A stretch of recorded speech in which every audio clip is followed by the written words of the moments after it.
Hello there and welcome back to the HullCityFanCentral YouTube channel, where today I have my preview, prediction and everything you need to know ahead of Hull City versus Derby County. Well, it's the big one, isn't it?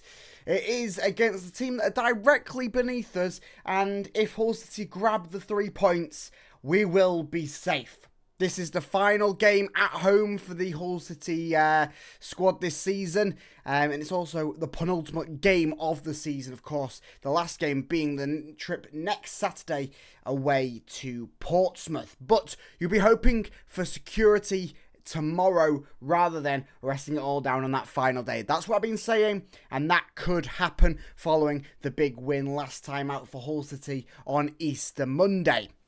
So, let's crack straight into the preview prediction, and I'll give my thoughts ahead of this clash as we go through the video. So, an injury update. Well, it's positive news. If anything, it's a little bit better than positive news for Hull City, as everyone has got a clean bill of health worthy of note for Hull City. So, that means that Matt Crooks, he's back after the one-game suspension. Of course, we do not have the people who are out for long-term, such as Elliot Matazo, Liam Miller, Mohamed Baloumian, obviously Oscar Zambrano. We have some updates on Oscar Zambrano to give you later on, which even better news. I mean, it's been a good week in Hull City land, hasn't it? And hopefully a win tomorrow can top it off. But even positive news, Louis Barry. Now, we didn't think we'd see Louis Barry play for Hull City this season, maybe play for Hull City at all again. Well, that might not be the case, as he is expected to return to the training camp in Cottingham on Monday, and then furtherly, he will be expected to be on the flight to Portsmouth for the final game of the season. Now, that is quite a big development for Hull City-wise, because we thought as the season progressed, Louis Barry, yeah, he's not going to be back. He's not going to be back this season. Hopefully, Hull City can wingle the way in to grab him on loan for next season. Well, he may still have a chance to do something in a City shirt for his final outing, and obviously the final game of the season. Of course, hopefully nothing rests on this game. We can maybe give Louis Barry the chance to start this game, of course, with nothing majorly resting on the game with a win tomorrow. But who knows what the position will be for Hull City, and of course the championship picture coming into that game. So certainly a good update that on the injury front for Hull City. So let's predict my Hull City starting 11, powered by friends over at Fanhub. I mean, it's a perfect game for the Fanhub logo there, because, of course, they are the front of shirt sponsor for Derby County. Now, if you don't know what Fanhub is, it's a fantastic free app where you get rewarded for being a football fan for free, so why would you not go and check them out? There's a link down in the description, and use my golden ticket code HUL-IZR. You bypass the queue and also get rewarded for doing so. So, this is what I think that Ruben Sayers will roll out for the final home game of the season, with, of course, Ivor Panda in net. No other choice there. An unchanged back lineup once again, with Louis Coyle, John Egan, Charlie Hughes, and obviously Sean McLaughlin there at left back. Ahead of that, Gustavo Puerta. Now, I was impressed with Puerta when he came off the bench in the last matchup. Of course, Gustavo Puerta handed the he activated the clause in his contract, which means that he is now he will be at the end of the season a permanent Hull City player. Alongside him, of course, Regan Slater. And then I've gone for an unchanged front four, as it seemed to work in the second half, with Joe Gelter, of course, grabbing a brace of penalties. Nordin Amrabat, who, I mean, was absolutely fantastic in that game, and hopefully he can shine once again when Hull City need him to.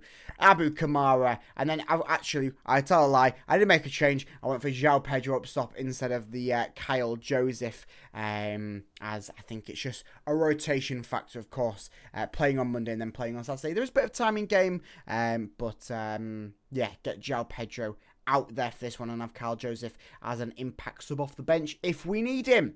So, some other news. Well, I did say there's more news on Oscar Zambrano, and it's really good news. So, of course, we do know all the details on Oscar Zambrano's ban from football due to doping and all the sorts like that. Well, he was expected to be permanently banned up until March of 2026. So, if Hull City were to acquire him for next season, that'd be through a permanent contract. contract, well, he wouldn't play until the final month or two of the season.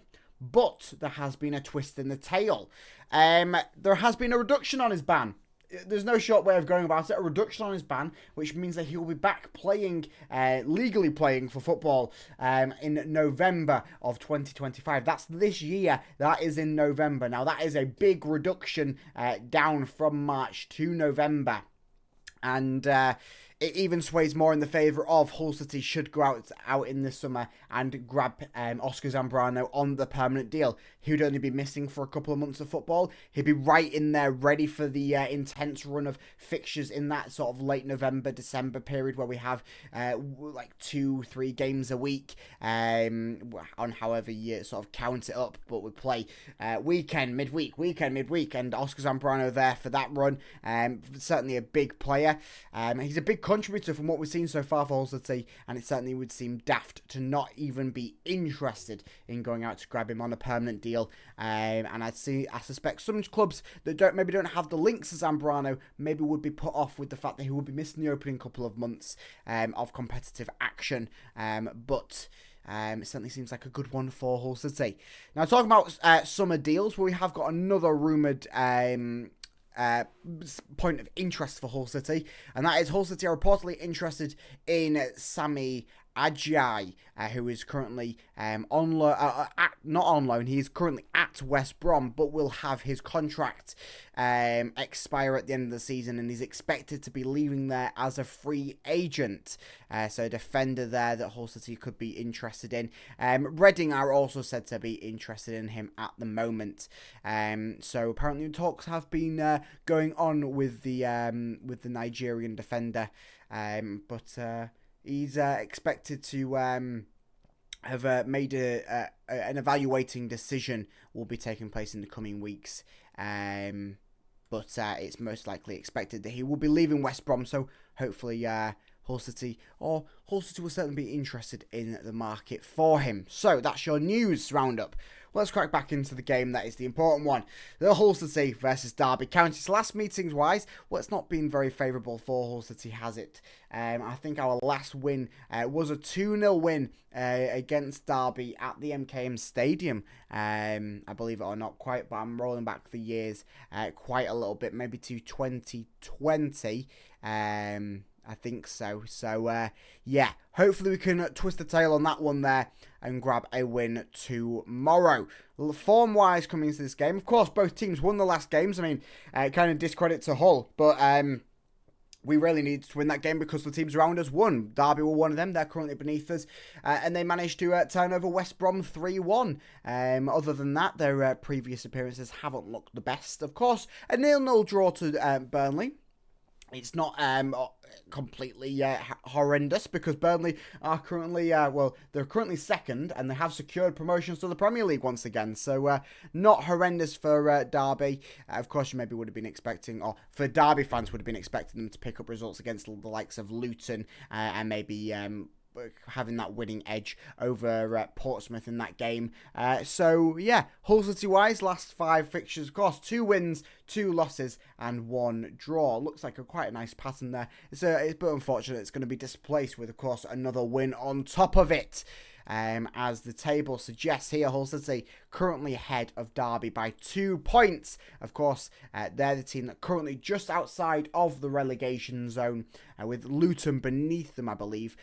So if Hull City grab the win tomorrow, safety is secured. Of course, Derby fans will be also wanting to come and grab the win, because if they get the win, I'm not even sure if they are, they wouldn't be safe necessarily tomorrow, but certainly a win is best case scenario for them. A point is a must, and I really think Derby fans would be throwing everything at it to not lose. So table wise there, very tight fixture as it will be.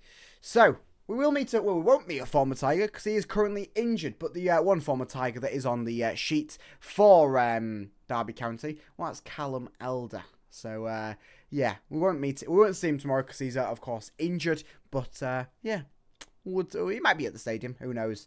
So player to watch out for. Jerry Yates is the player I've gone for. Well, he's not actually a Derby County player. He's a Swansea City player on loan at Derby. But he's had a quite nice season. 10 goals, 4 assists in 14 matches over the Championship. I believe he's the top goal scorer and one of the high assist makers for Derby County. So that just credits to how poor their season has been, where I think the third best assist maker is on 4 assists. So it's not overly good. He has been scoring pretty much every other game. I mean, he scored against West Brom, didn't score against Luton, of course, because they lost 1-0. Scored against Portsmouth, didn't score against Burnley, and then scored against Preston. So it seems to be whenever Derby County score, Jerry Yates will be one of the men to do so. So certainly a player to watch out for, especially in that clinical edge inside of the 6-yard box and around the penalty area. That seems to be where he's most prolific from for this season. So, score prediction. I think it's going to be a 2-0 win for the Tigers. I think that we are going to be safe in the Championship. Safety is secured with a 2-0 win for the Tigers at home.